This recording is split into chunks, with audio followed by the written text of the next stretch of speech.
A superb summit that saw Zimbabwe back on the path to membership and Angola now wanting to join. And as I leave, we are leading global campaigns against illegal wildlife trade and in favour of 12 years of quality education for every girl. And we have the flag, the Union flag, going up in 9 new missions in the Pacific, the Caribbean and Africa, and more to come, so that we have overtaken France to boast the biggest diplomatic network of any European country. None of this, Mr. Speaker, would have been possible without the support of my right honourable friend, the Prime Minister. Everyone who has worked with her will recognise her courage and her resilience. And it was my privilege to collaborate with her in promoting Global Britain, a vision for this country that she set out with great clarity at Lancaster House on January 17th last year. A country eager, as she said, not just to do a bold, ambitious and comprehensive free trade agreement with the EU, out of the customs union, out of the single market, but also to do new free trade deals around the world. I thought it was the right vision then. I think so today. But in the 18 months that have followed, it is as though a fog of self-doubt has descended. And even though our friends and partners liked the Lancaster House vision, it was what they were expecting from an ambitious partner, what they understood, even though the commentators liked it, and the markets liked it. My right honourable friend, the Chancellor, I'm sure observed, the pound soared. We never actually turned that vision into a negotiating position in Brussels, and we never made it into a negotiating offer. Instead, we dithered, and we burned through our negotiating capital. We agreed to hand over a £40 billion exit fee with no discussion of our future economic relationship. We accepted the jurisdiction of the European Court over key aspects of the withdrawal agreement. And worst of all, we allowed the question of the Northern Irish border, which had hitherto been assumed on all sides to be readily soluble, to become so politically charged as to dominate the debate. Order. The statement by the right honourable gentleman must be heard, and by long-standing convention it is heard with courtesy and without heckling. Mr. Boris Johnson. Mr. Speaker, I'm grateful. No one on either side of this House or anywhere wants a hard border. You couldn't construct one if you tried. But there certainly can be different rules north and south of the border to reflect the fact that there are 2 different jurisdictions. In fact, there already are. There can be checks away from the border and technical solutions, as the Prime Minister rightly described at Mansion House. In fact, there already are.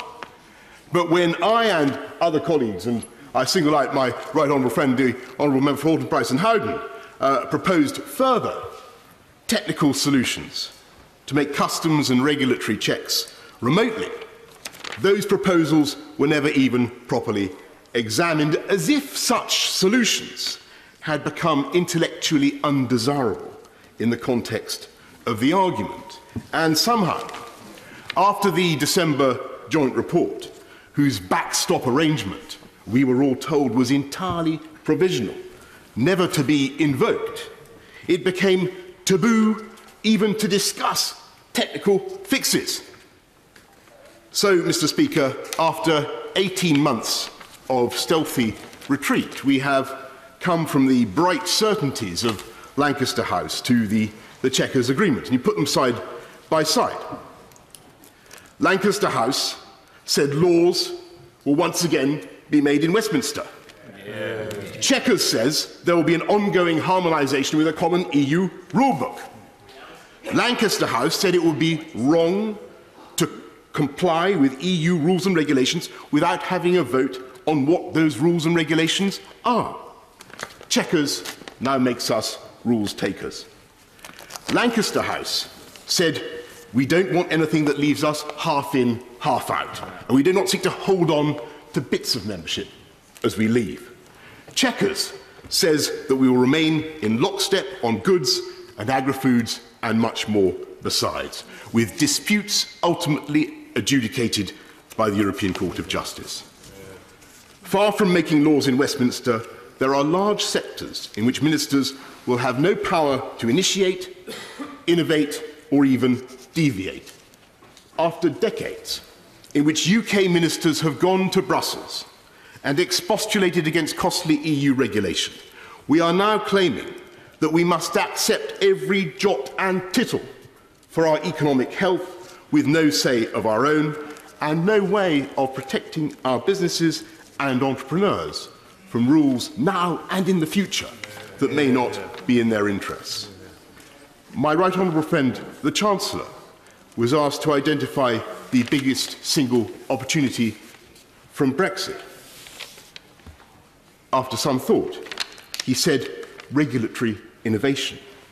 Well, there may be some regulatory innovation post-Brexit, but it won't be, alas, coming from the UK, and certainly not in those areas. We are volunteering for economic vassalage, not just in goods and agri-foods, but we will be forced to match EU arrangements on the environment and social affairs and much else besides. And of course, we all want high standards, but it is hard to see, I say to my honourable friends, it is hard to see how the Conservative government of the 1980s could have done its vital supply-side reforms with those freedoms taken away. And the result of accepting the EU's rule books and of our proposals for a fantastical Heath-Robinson customs arrangement is that we have much less scope to do free trade deals, as the Chequers paper actually acknowledges, and which we should all, frankly, acknowledge. Because otherwise, if we pretend otherwise, we continue to make the fatal mistake of underestimating the intelligence of the public, saying one thing to the EU about what we are doing, and then saying another thing to the electorate. And given that in important ways, this is Bino or Brino or Brexit in name only, I'm of course unable to accept it, as I said, or to support it, as I said in the Cabinet session at Chequers. And I'm happy now to speak out against it and be able to do so. Mr. Speaker, it is not too late to save Brexit. We have time in these negotiations. We have changed tack once, and we can change again. The problem is not that we failed to make the case for a free trade agreement of the kind spelt out at Lancaster House. We haven't even tried. We must try now, because we will not get another chance to get it right. And it is absolute nonsense to imagine, as I fear some of my colleagues do, that we can somehow afford to make a botched treaty now and then break and reset the bone later on. Because we have seen, even in these talks, how the supposedly provisional becomes eternal. We have the time, and I believe the Prime Minister has the support of Parliament. Remember the enthusiasm for Lancaster House and for Mansion House. And it was clear last night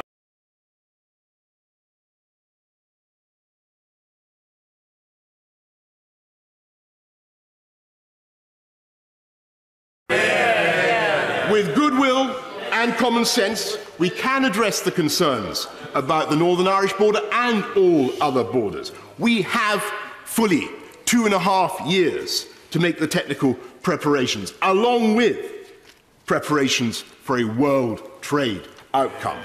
Those preparations which we should now accelerate. We should not and need not be stampeded by anyone. But let us, again, aim explicitly for that glorious vision of Lancaster House, a strong, independent, self-governing Britain that is genuinely open to the world, not the miserable, permanent limbo of Chequers, not the democratic disaster of ongoing harmonisation with no way out and no say for the UK. We need to take one decision now before all others, and that is to believe in this country and in what it can do. Because I can tell you, Mr. Speaker, that the UK's admirers, and there are millions, if not billions, across the world, are fully expecting us to do what we said and to take back control and to be able to set new standards for technologies in which we excel, to behave not as rules takers, but as great independent actors on the world stage, and to do free trade deals, proper free trade deals for the benefit and the prosperity of the British people. That was the vision of Brexit that we fought for. That was the vision that the Prime Minister rightly described last year. That is the prize that is still attainable. There is time. And if the Prime Minister can fix that vision once again before us, then I believe she can deliver a great Brexit for Britain, with a positive, self-confident approach that will unite this party, unite this House, and unite this country as well. Order. I'm grateful to the right honourable gentleman. Point of order, Mr.